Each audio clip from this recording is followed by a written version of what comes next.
Bakunzi ba Magagi Burundi turabaramukije.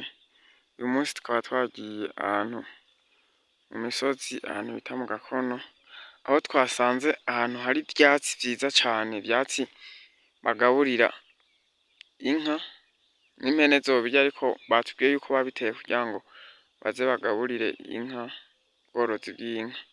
Ibi vyatsi n'ivyatsi vy'urubingo, urubingo rwa kijambere, murabona yuko ari ivyatsi biteye igomwe.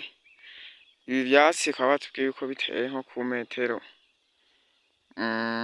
z'uburebure nk'ijana na 25. Urabona ko hava hariya hepfo y'ibitoki bihera, hakomeza haduga kugera ruguru rwose, ruguru ahari igiti c'umwembe.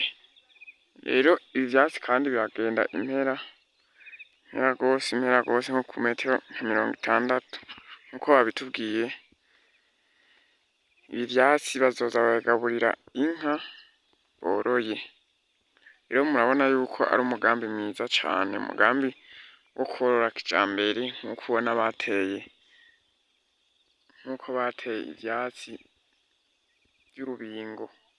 Urubingo rero urabona yuko ari urubingo ruteye igomwe, urubingo rwiza cane, aho baruteye kugira ngo barugaburire izo nka.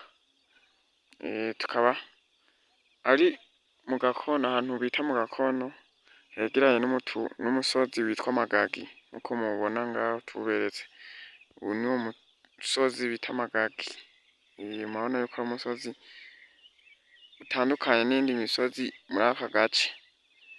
Bakunzi ba Magagi Burundi, nkuko twababwiye, tuzokomeza kubereka ibitandukanye muri iyi komine ya Giteranyi.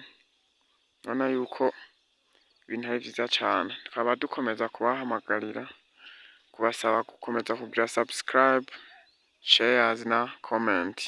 Komeza mubane natwe, gukomeza kubaha bishasha bigezweho. Murakoze.